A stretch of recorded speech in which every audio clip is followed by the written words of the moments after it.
Hello, welcome back to Shocks Talks. I'm Shakti, and today I'm going to talk about The Fourth Mind, Part 2.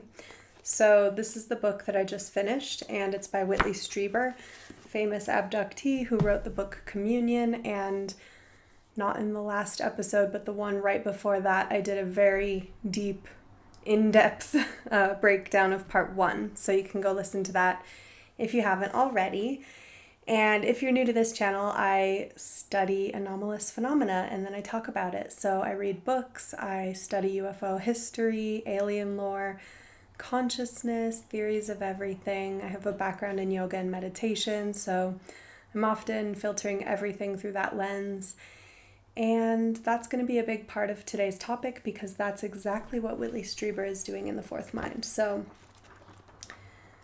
I'm going to open up my notes here. Oh, and at the end of this episode, we're going to do a live remote viewing session together. So if you've ever been curious about how to remote view, I'm going to teach you a protocol that you can practice and tell you about a website where you can get targets to practice your remote viewing skills. So we'll do that at the end of this episode. So stick around, please. Oh my goodness. Here we go. I just got out of yoga, and also the air quality is really bad today, so I'm having a bit of a hard time breathing. It's tough. Okay. There's smoke in the air from fires. All right, let's see here. So part 2 of The Fourth Mind is called Finding Our Liberty. And I'm going to read you a paragraph by Whitley Strieber that basically sums up his theory here, I would say. I believe human problems with memory go a lot deeper than our current period. I think that they go back very far in time to a period known to geologists as the Younger Dryas, which commenced 12,000 years ago and lasted 2,000 years. During that period, something so terrible happened to mankind that it imposed a kind of collective general amnesia on us. I think that this was when we lost touch with the powers that the Varginha alien demonstrated. And that's something that he talked about in part 1 of the book, so you can listen to my episode to hear all about what that alien said. It's a interesting story, but it ended with an alien kind of saying, like, you used to be like us, you used to have telepathic powers, and a couple other things. And by so doing, also lost touch with ourselves, our understanding of who and what we truly are, and in the end, our true past, and with it, our ability to become a cosmic species in the future.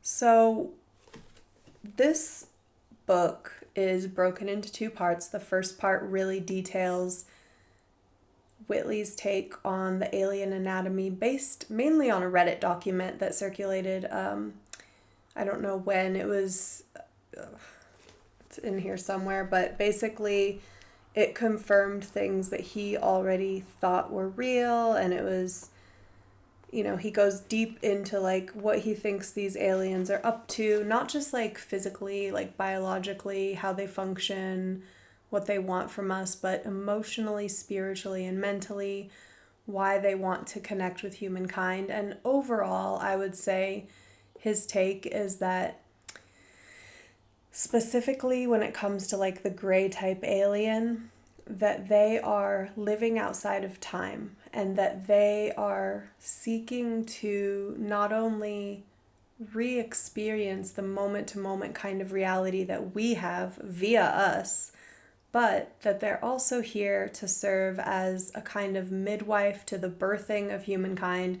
It's kind of the ascension narrative. So this concept that humankind is leveling up. Some people in the New Age communities say, oh, we're going to the 5th dimension, or, oh, it's the age of Aquarius, or Kundalini awakening, call it whatever you want. But all these ideas are basically saying, like, humankind might have this opportunity to level up to this greater version of ourselves, to have a more interesting experience, and to heal the planet,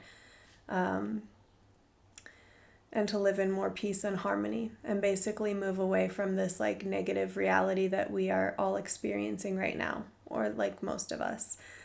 So, it's very mythological, I would say. I don't know if this is just what we all hope will happen, if people are just projecting and wishing and wanting, and so they're looking for, evidence that this might be possible, or if it is part of our path. Only time will tell. But it's interesting that in the UFO communities and people who are into alien stuff, there's this parallel to like the yogic path in a way, because ancient yogic teachings like the Yoga Sutras of Patanjali are teaching humans how to evolve and ascend. And Whitley Strieber makes the point in this book that that's also something that's happening in many religions. He says, this is the earliest known description of the path of ascension, which later became the goal of virtually all religious practice up to and through the early modern period in the West and into the Renaissance. So that's pretty much what the whole second half of the book is about. And just to go back to that opening paragraph, the younger Dryas. So I linked for you an essay about it down in the links below, the younger Dryas impact hypothesis. And, it's very controversial. It's basically something, I know Graham Hancock has talked about it a lot. People have written books about it. Not everyone agrees. It's not like a proven thing, but it's very popular, especially among like the kind of ancient alien theorists. It just happens to be, but it's really just about the Earth and things that have happened on the Earth. So it's about meteors hitting and causing a huge catastrophe. So the younger Dryas impact hypothesis is a recent theory that suggests that a cometary or meteoritic body or bodies hit and or exploded over North America. I gotta make this font bigger, hold on. 12,900 years ago, causing the YD climate episode. Extinction of Pleistocene megafauna. Pleistocene, sorry, I don't know how to pronounce that. Demise of the Clovis archaeological culture, and a range of other effects. I knew you were going to start toe tapping as soon as I started recording. You better go lay down. Jets on the run again. Since gaining widespread attention in 2007, substantial research has focused on testing the 12 main signatures presented as evidence of a catastrophic extraterrestrial event 12,900 years ago.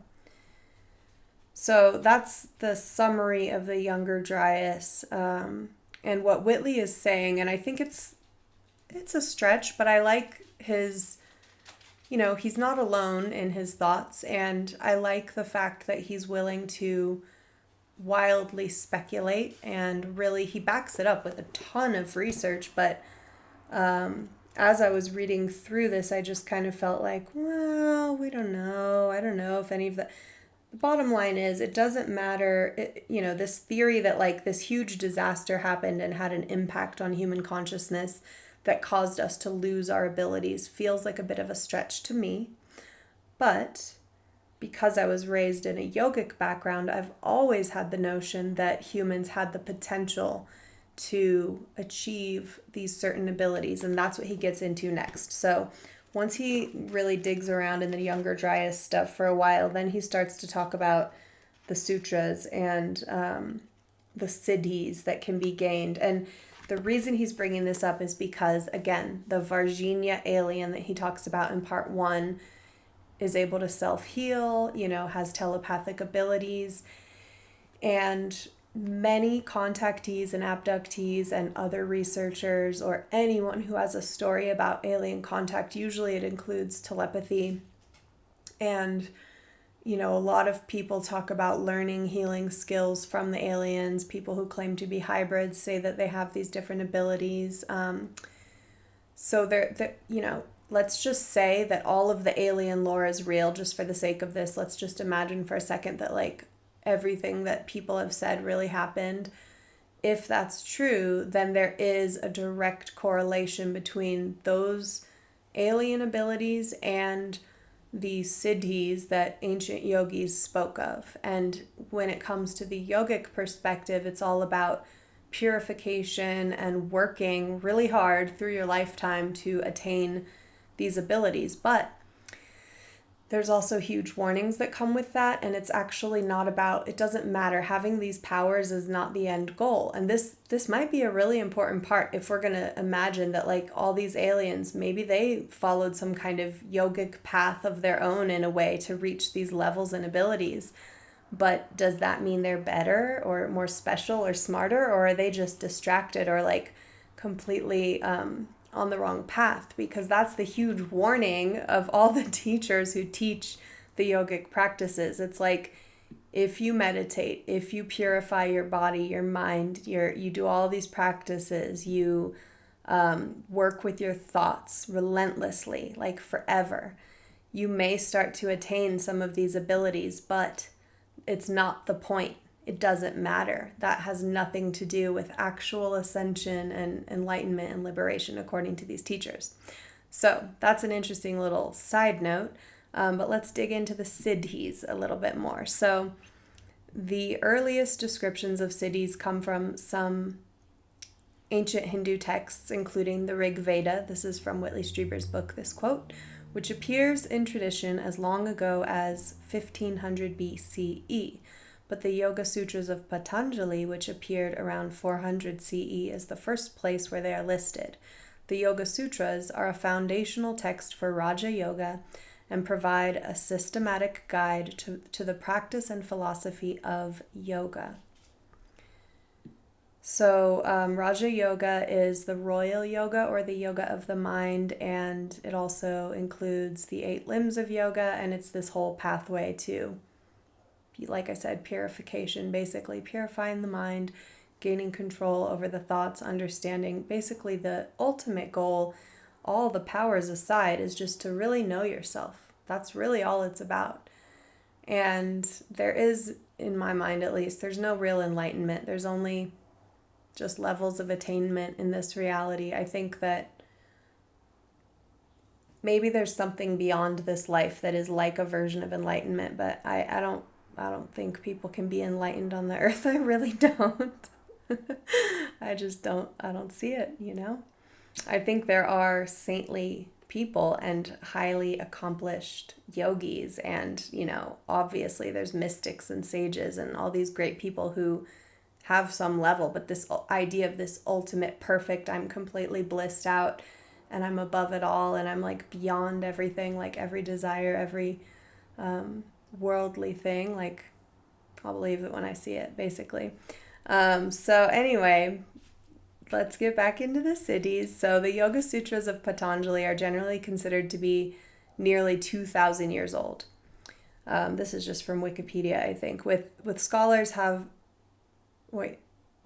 most scholars dating the text to the period between 50 BCE and 300 CE.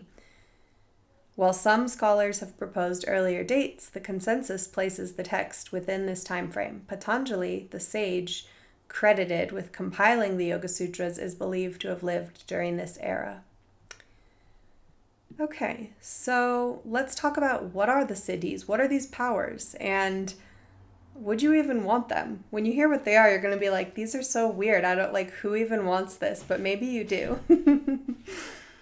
So, according to Whitley Strieber, in his book, he says that there are 13 Siddhis of India, 8 primary and 5 secondary, but there's so many different versions of this with different numbers. So I'm going to read you what he had in his book, since that's what we're talking about, and then I'm going to read you some other ones too. Some people say there's 24. Some people say there's other numbers, whatever. I think it's one of those things where the way I see it, probably, I really do believe that some people have experienced these things. Call me crazy, but I really do believe that there are anomalies in reality. And this is based in my understanding of reality, which is my own experience and the theory that I love that describes reality in a way that allows for all of these things to be possible, as you know, is Tom Campbell. And Tom Campbell's theory of everything is kind of like this, it's like this sort of Buddhist, yogic, spiritual, virtual reality mashup. It's basically this idea that consciousness is fundamental, consciousness is the computer.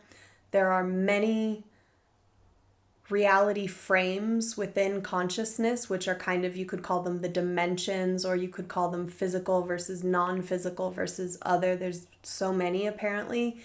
And we are units of consciousness. We are free will awareness units. So we are making decisions and choices as consciousness in a consciousness system.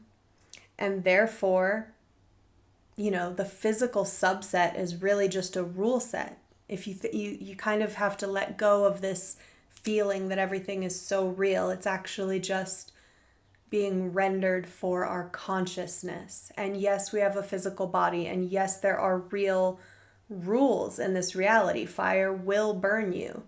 This pen will drop with gravity. Like, these are real rules, But there may be, I need this pen for later. Oh my gosh. Okay, there may be some situations in reality where some yogi sitting in their room somewhere let go of this pen and levitated it and it never fell, And maybe because of the psi uncertainty principle, not everyone is meant to see that. So somebody writes it down and says, this thing happened.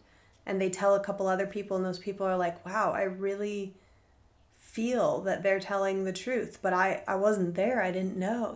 There's certain things that happen in reality that we are not always going to have the hard evidence for until the whole collective is ready to level up to that part of that time in reality where we are understanding things in a different way. And we are making progress. There are so many scientific studies to support theories like energy healing, and we have the placebo effect, but there are these intangible things that are starting to find their way into the realm of materialistic science and Newtonian physics. And so we will continue to learn to prove some of these things, but maybe some of them we never will. So back to the Siddhis. Why are there so many different versions of them? Probably because different yogis and different practitioners and meditators and people just were having different weird experiences. And there's some kind of crossover here. And the bottom line is weird shit happens in certain circumstances, like when you meditate a lot or when you purify yourself. There are some other ways too that include a little more intense versions. So here's a little thing from an article about the Siddhis, which I linked below. The sage Patanjali also tells us that these Siddhis can be attained by ingesting certain drugs, through contemplation of sacred symbols, repetition of mantras, ascetic practices, or through a fortuitous birth. In the yogic tradition, powers gained through use of mantras, amulets, or drugs are not regarded with as much respect or considered to be as permanent as those earned through dedicated meditative practice. Very interesting, I think, because, again, based in my own experience and conversations I've had with people, I do believe that you can have temporary experiences of these powers with, like they said, drugs. Just think of all the people doing ayahuasca and having these extreme experiences, or peyote, or there's other street drugs too that can give people glimpses into a telepathic moment, for example. It happens. It does happen. So those ways are not sustainable. They're experiences that you can have. You do pay a price for them. And the yogis that I grew up around were always warning us, don't try to get powers, don't don't try to do any of this. And so of course I was very curious about it, because you always want to know about what everyone says. Just leave that alone. Don't look at that part of the book. Just read this other part, And I'm like, I want to know all about that stuff. So maybe that's why I'm obsessed now. But anyway, I don't need all these powers, and you probably don't either. Let's talk about them. So according to Whitley, we've got the 13 Siddhis. So here are the 8 primary. Anima, the ability to become so tiny that one is invisible. It's funny to think about. Garima, the ability to become extremely heavy. Could be useful. Like if you don't want someone to kidnap you, Mahima, the ability to expand one's consciousness and being. Laghima, the ability to become extremely light. Prapati, instantaneous travel. There's other different definitions for that one, I believe. This other definition says unlimited consciousness. Whitley thinks it means instantaneous travel, and he relates that to the visitors. Ishitva, control over natural forces. Vashitva, mind control. And then the secondary 5 are levitation, telepathy, clairvoyance, clairaudience, and bilocation. Now let's read from another list of 24 and see what else we've got in here. So getting as small as you want, getting as big as you want, transcending the laws of gravity, control over the elements and not a slave to them, conquest of hunger and thirst. Now that could be useful. The ability to move the body in time and space as fast as thoughts move. Manojava. Ooh, this one's cool. Kamrupa, the ability to acquire any form desired. Shapeshifter. The ability to choose the time of natural death, leaving the body with free will and fully conscious. Yogis do talk about that a lot. I would like to be able to do that when the time comes. Just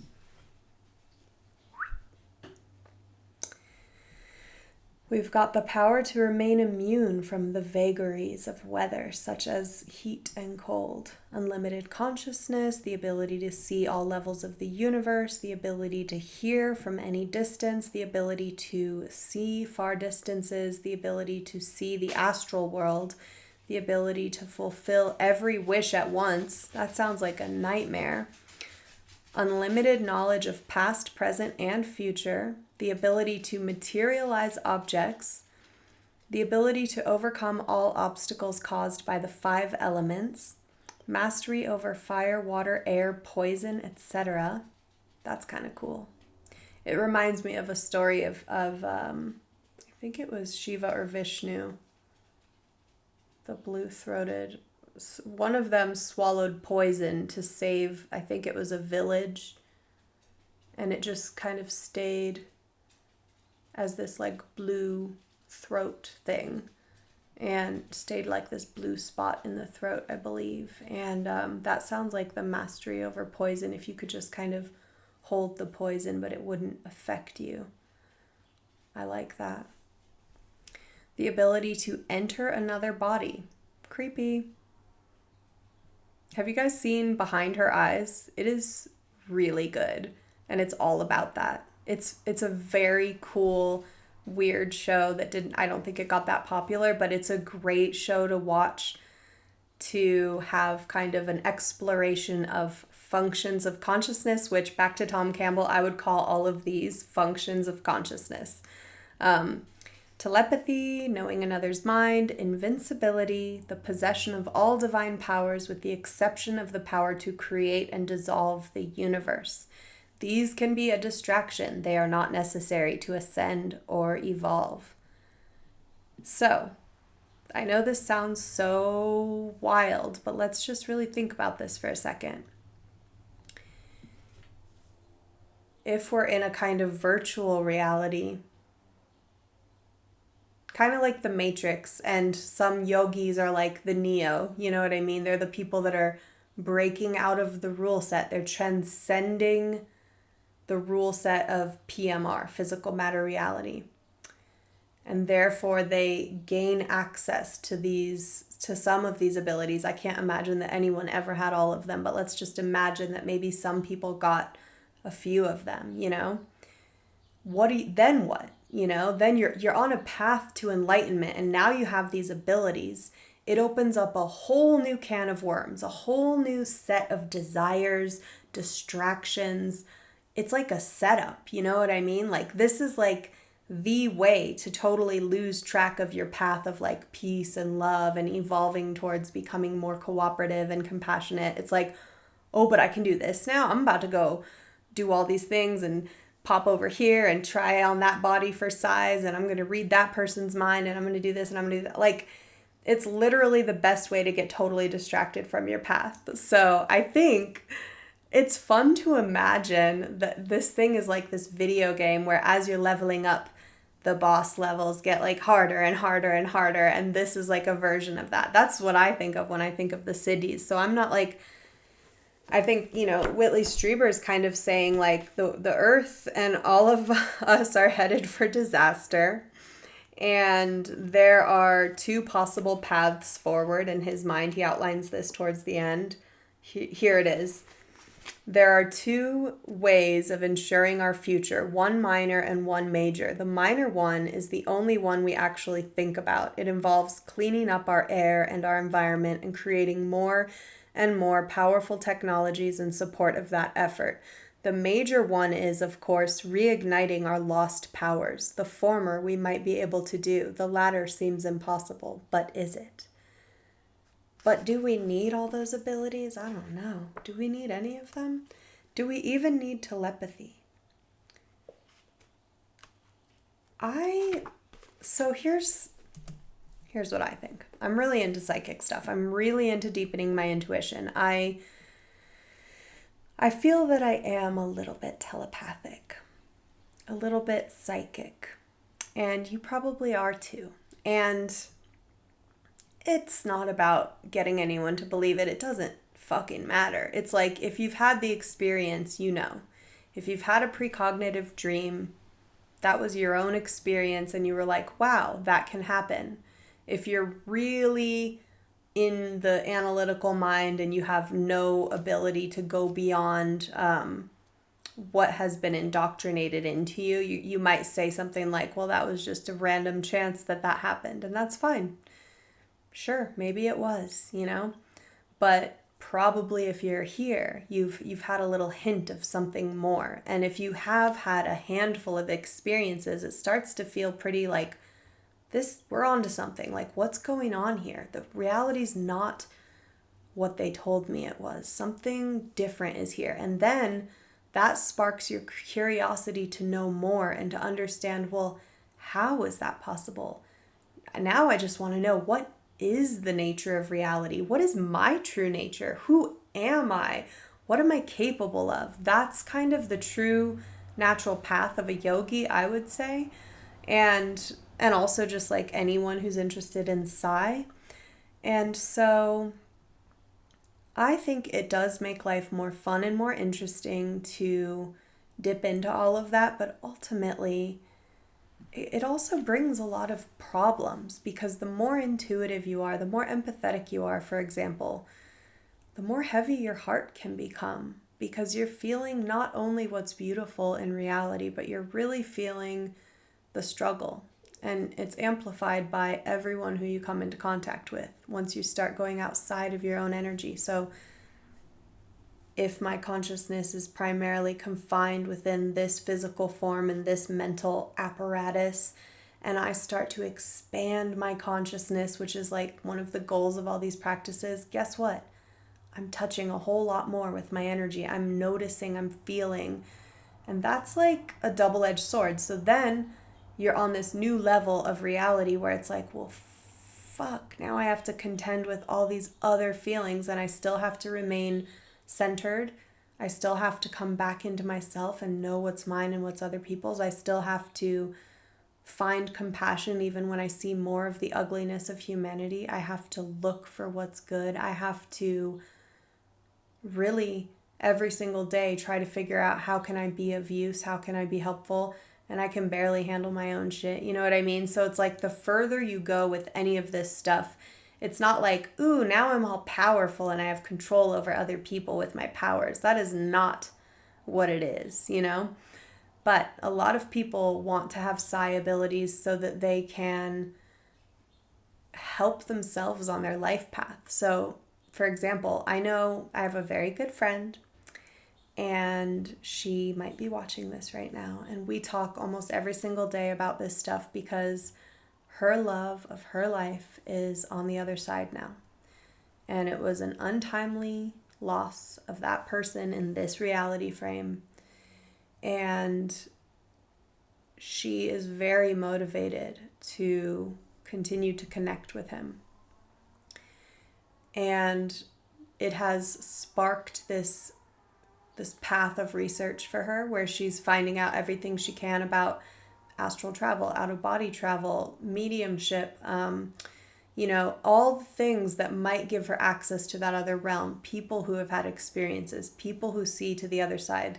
Lots of people talk about our human dead is like right here with us. They're not that far away. They're not even dead. You know what I mean? There's a lot of theories about this. And so unless you have a real heart desire, like a deep motivation, you might not really get into that stuff. For me, I had my own weird experiences, and I have had flashes of just the sense that mind goes beyond the body, let's just say, and also I'm very interested in non-human intelligence. What is it? Who is it? Who are the other beings that are here that are not physical? So many things. So anyway, it's usually a personal thing that sparks you on this path. And if you're just like, wow, I don't have anything like that, but I just think it's interesting, that's really cool.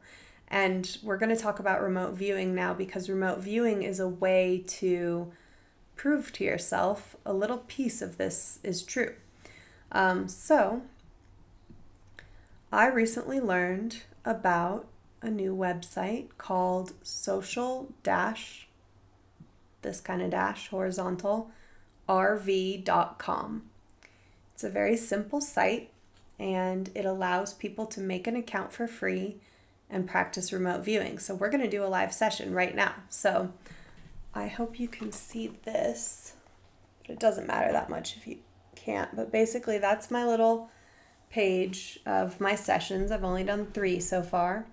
So I'm going to click new session, and when I do, I'm going to be given a number, 8 digits. Usually I type this up, but for the sake of this, I'm going to, well, actually I do need to type it so that I can drop the file in the site. That's what I've been doing. So the target is known by this program, but it's not known by me. So I'm going to get 8-digit number. That's the target. And then I'm going to fill out the answer to these questions. I made myself a template. Any impressions that I get, colors, sounds, size, smells, textures, is it natural or man-made? And you can do this with me too right now, because we're going to get the feedback. So get your pen and paper out. We can all do this target together, and then we can see how many of these categories relate to the target. That's all we're doing. It's very simple. It's light. Don't overthink it. Just what impressions come into your mind. You can think about weather, and I'll read out each category as we go. Or you can just do it in your mind if you don't want to write it down. But I recommend doing a sketch, because there's something called an ideogram that is kind of like your first sort of psychic impression of the target, just a little scribble. I usually put it at the upper left-hand corner of my page here. And some remote viewers use that little symbol to access the target instead of the number or just thinking about it abstractly, because your consciousness, we're kind of trying to laser focus on the target and allow impressions to come into our consciousness. We don't want to over describe it. We just want to deconstruct it into its most basic components, pointy, round, wet, dry, like little simple things. This is what remote viewing is, okay? And we'll talk about more after we do this exercise, what can come as a result of doing this over time and how this is used in practical application. But for now, let's just do the target. So, new session. Here we go. Start session. All I see on my screen is this number, 91427830. I'm going to pop that in my little document here.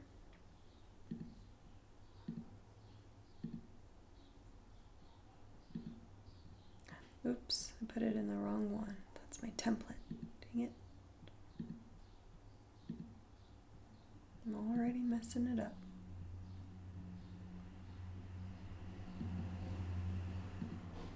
Here we go.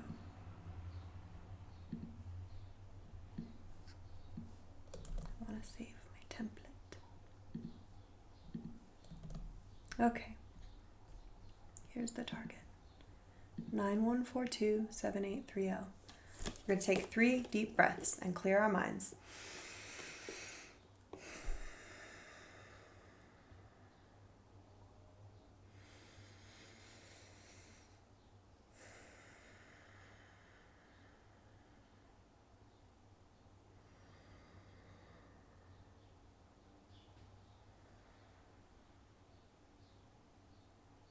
Now I'm going to draw my ideogram, my little scribble.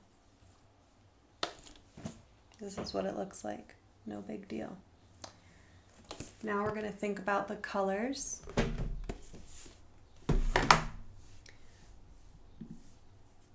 What colors come into your mind?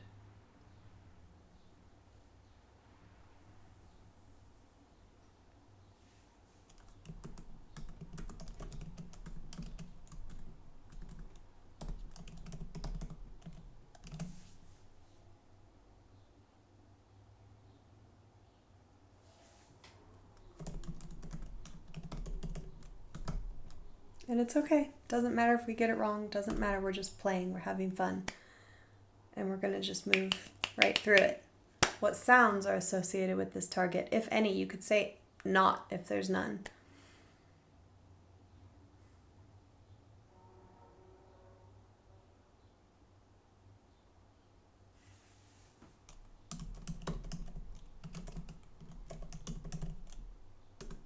Any smells?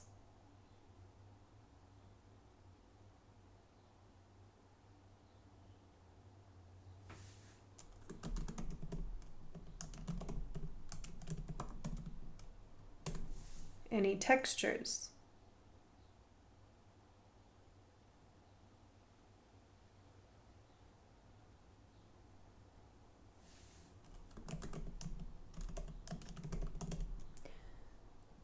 Do you get the sense that this is a man-made or a natural object?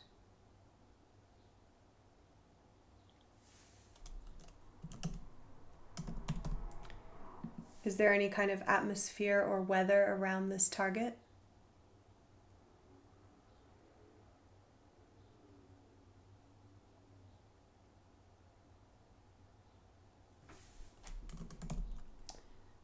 And then sense any shapes or forms and sketch it if you can. I'm going to type it up for this one because usually I take a picture of my sketch and upload it, but I can't do that because I'm recording on my phone. So I'm going to describe the shapes that I would sketch.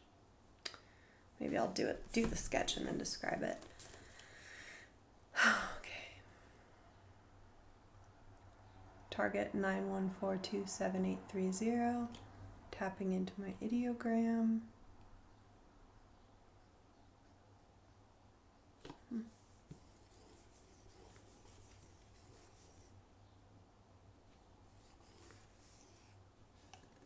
And I'm really roughly sketching, very, very intuitively with no thought to what I'm trying to draw at this point in my practice. So I'm going to say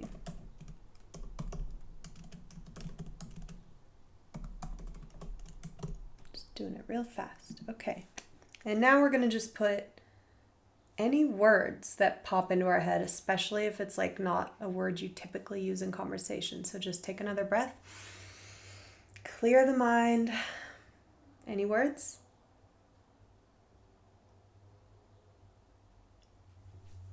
Okay. And then any other random thoughts, we're just going to get out the junk, the overlay. Maybe it's like your mind is starting to think about what you think it might be. Write that down. Okay.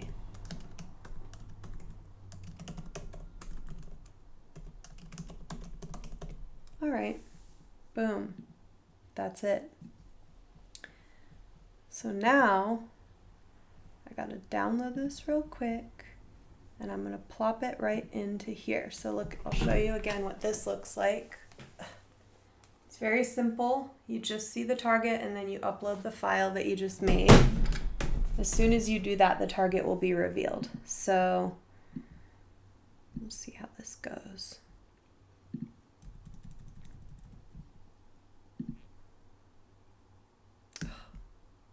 Sometimes it's having issues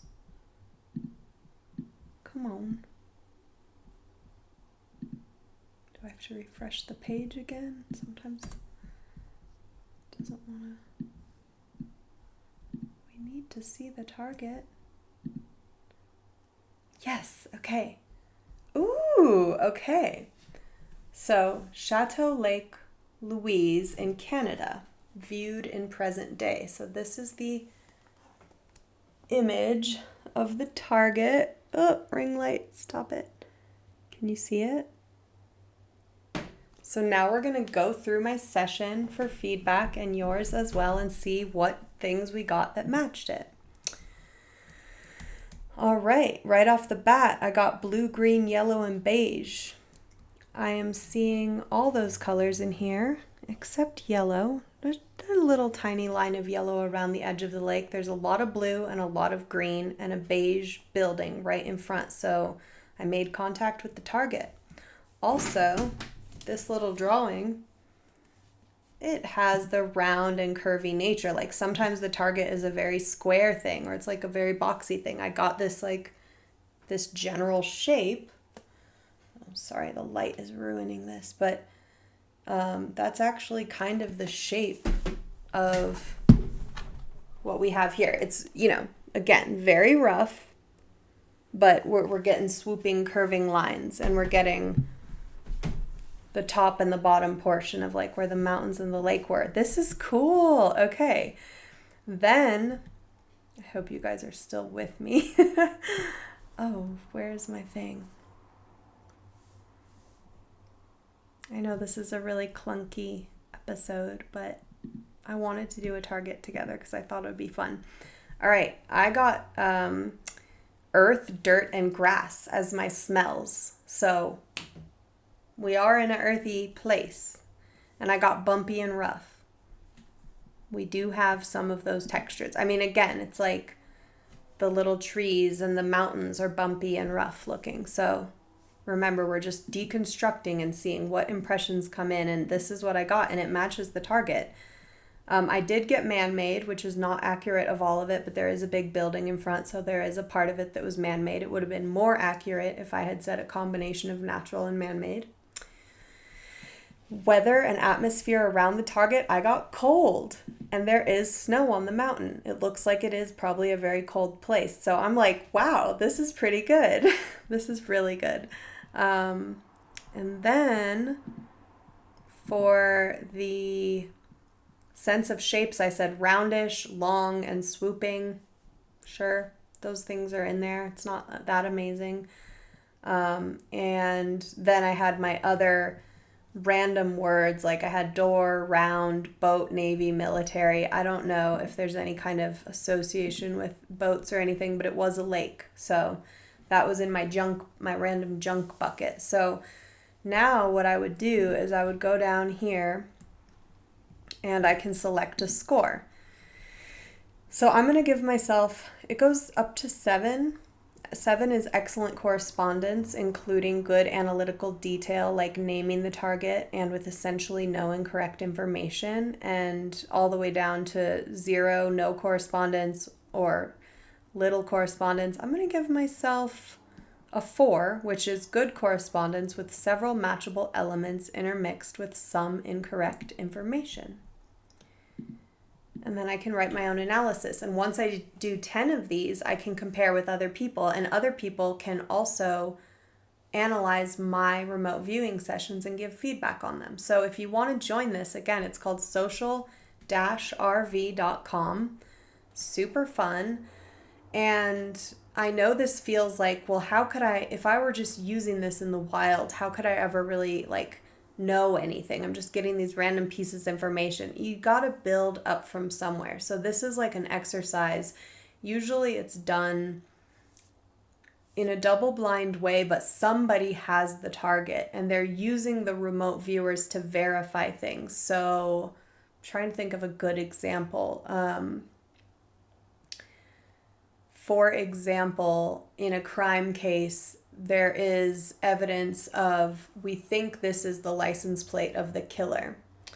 And then they have, in addition to their kind of, it's not totally conclusive evidence. They also have remote viewers view the target, and 3 of the best remote viewers who have been doing these protocols day after day after day after day after day and have like a 90% above accuracy, they remote view, and they all get that same license plate, and then that kind of like adds to whatever, people use it to locate things, lost, missing people, and then they can verify it when they find them. So like it has been used in a lot of practical applications, and the military uses it to look at targets and find out what's going on in places that they're not supposed to be physically, So what I've heard about from some remote viewers is that you'll just be doing this all day, day after day after day, and then all of a sudden, one day, you're doing your remote viewing session and you're fully immersed and you're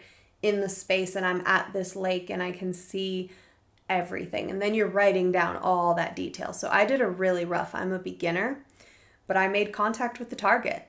And it's cool. It's fun to feel that feeling. It's really fun to do it yourself. So I hope you guys will play around with this.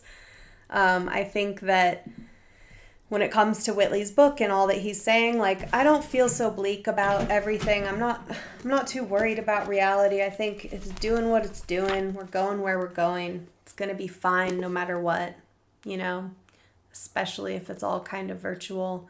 Our souls are all pure and good no matter what. We're all just having our experiences, learning our lessons, like follow your bliss, all that, like you just have to do what you need to do, and some people will get it and some people won't. Some people will never care about gaining a psi ability, and there's nothing wrong with them either, but for those of us who are into it, remote viewing is a really fun place to start. And on that topic, I have exciting news, but I'm going to tell you next time. So thanks for being here. As always, links are below. Please like, share, subscribe, and tell a friend about Shocks Talks, and leave me comments. If you made it to the end, thank you so much, and I'll see you next time. Bye!